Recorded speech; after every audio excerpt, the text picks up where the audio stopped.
Micrometer beam radar was a war-winning development of Allied scientists. Paired with other innovations, the micrometer radar proved deadly to Axis aircraft. By Mark Carlson.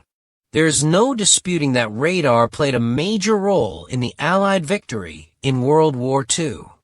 The story of how radar came to be and the huge effort made to develop it in Great Britain and the United States is hardly known outside of the exclusive fraternity of brilliant scientists and engineers who pulled off one of the most crucial accomplishments of the conflict.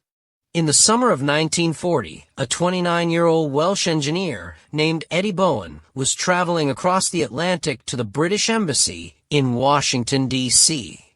Next to him in his stateroom, never out of his sight, a small sealed black box held a great secret. Already considered one of Britain's most promising physicists, Bowen had been on the cutting edge of radar research since 1935, developing the first crude aircraft radar sets and an invaluable chain-home network.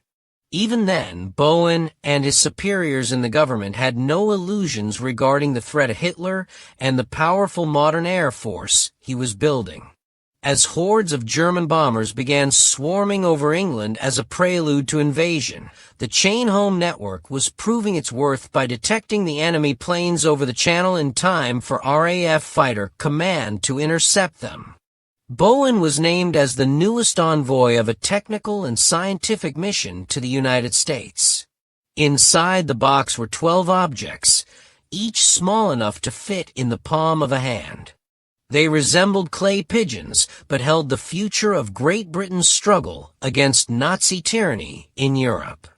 When Bowen reached the British Embassy, he was met by Sir Henry Tizard, the director of the prestigious Imperial College of Science and Technology and chairman of the Committee on Air Defense. Tizard was one of Britain's scientific visionaries. In 1936, he pioneered the early use of radio direction finding, RDF, the predecessor of radar. Knowing of the United States' industrial and scientific capacity, Tizard's goal in 1939 was to create an exchange program to share and develop several inventions and theories in military defense. Hello, history enthusiasts and curious minds. Have you ever wondered what truly turns the tide of a war? What hidden innovations, what flashes of genius allow one side to gain an insurmountable advantage? Today, we're going to pull back the curtain on one of the most astonishing, yet rarely celebrated, secrets of World War II. A story of scientific brilliance that literally reshaped the skies and saved a nation. This isn't just about technology. It's about courage, foresight, and a small, unassuming black box that held the future of the free world. Get ready, because what you're about to discover will make you look at history in an entirely new light. Imagine a time not so long ago when the very survival of a nation hung by a thread. The year is 1940. Europe is ablaze.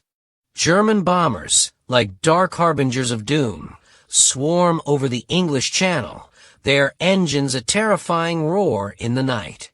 Britain stands alone, defiant, but desperately vulnerable. Its coastal defenses, while courageous, were often like trying to catch a shadow in the dark.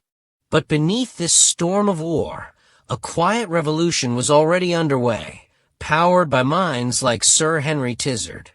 Sir Henry Tizard, a name few outside scientific circles remember, was a towering figure, the director of the prestigious Imperial College of Science and Technology, and a man whose foresight bordered on prescience.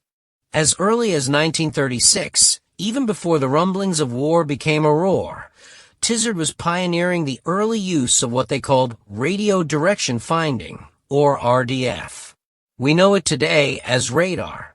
He understood, with chilling clarity, the existential threat posed by Hitler's burgeoning air force. His vision wasn't just about defending Britain. It was about connecting the brightest minds across the globe to secure freedom itself. And it was this vision that set the stage for an extraordinary journey. Now, picture this, the summer of 1940. The Battle of Britain rages.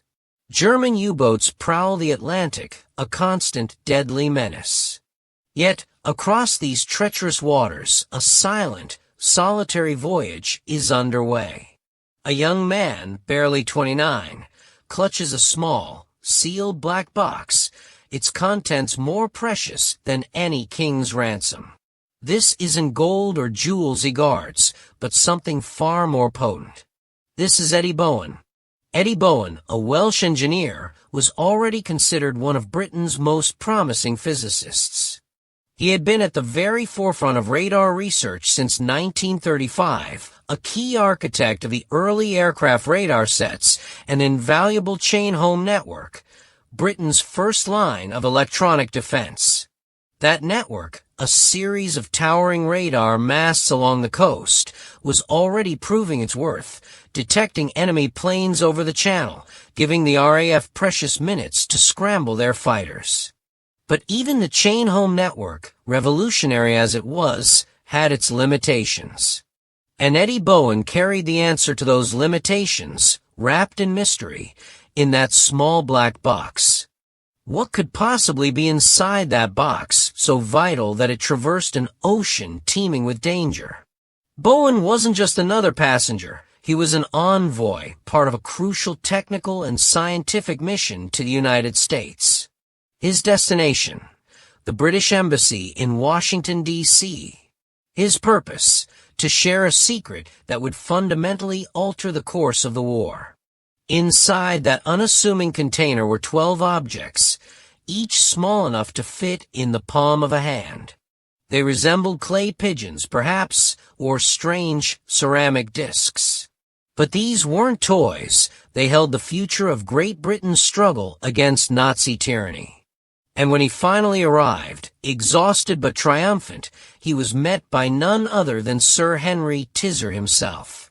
The two scientific giants, one a visionary, the other a brilliant implementer, were about to unleash a technological storm. What Tizard and Bowen understood, and what was so revolutionary about the content of that box, was the shift from long-wave radar to something far more precise, micrometer beam radar. Imagine trying to illuminate a single person in a vast, dark field with a floodlight. That was early radar. Now, imagine using a laser pointer to pinpoint that exact same person. That's the power of the micrometer beam. Early radar, while effective for detecting large formations at long range, struggled with accuracy and discerning individual targets. It was also susceptible to interference and was limited in its ability to detect low-flying aircraft or distinguish between friendly and enemy planes in close quarters. But the tiny devices in Bowen's box, those unassuming clay pigeons, were the heart of a new generation of radar that operated on much shorter micrometer wavelength frequencies. This wasn't just an incremental improvement, it was a quantum leap. It allowed for incredibly focused beams, far more detailed detection, and critically, the ability to fit powerful radar systems into smaller packages, crucially into aircraft.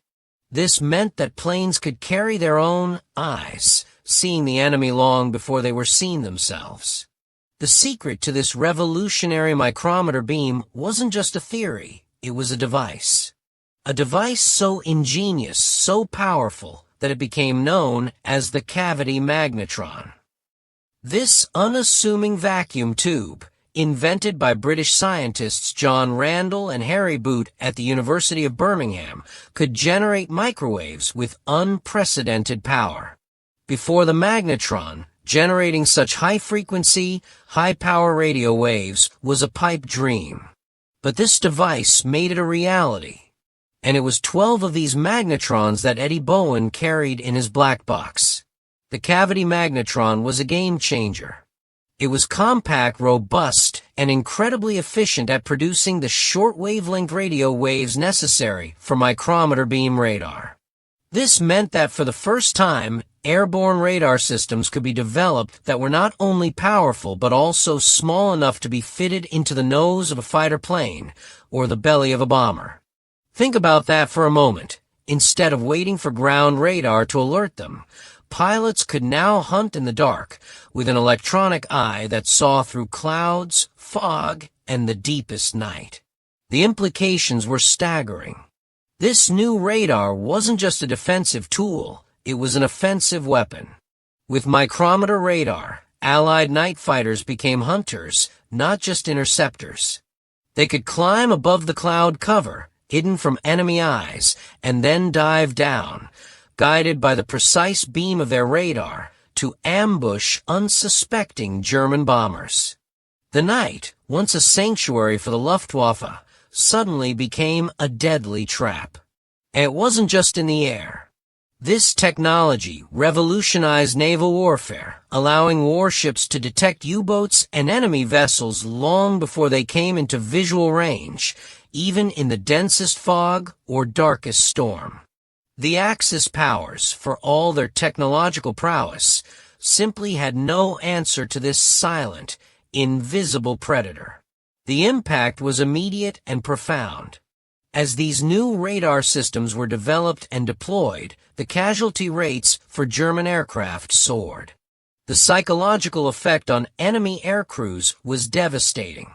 Imagine flying a bombing mission, believing the darkness and clouds were your allies, only to be suddenly and inexplicably attacked from above or behind. It was as if ghosts were hunting them, invisible and deadly. The micrometer beam radar truly proved to be a war-winning development, transforming the battlefield and giving the Allies an undeniable edge. But the story doesn't end on the battlefield. The legacy of the micrometer beam radar, and indeed the entire radar development program, extends far beyond World War II. Think about every aspect of modern life that relies on radar today. Air traffic control, weather forecasting, even the microwave oven in your kitchen. All of it traces its lineage back to the fundamental principles and innovations sparked by those brilliant minds during the war. From keeping our skies safe to helping us predict the next big storm, the ghost of that micrometer beam is still with us, quietly shaping our world.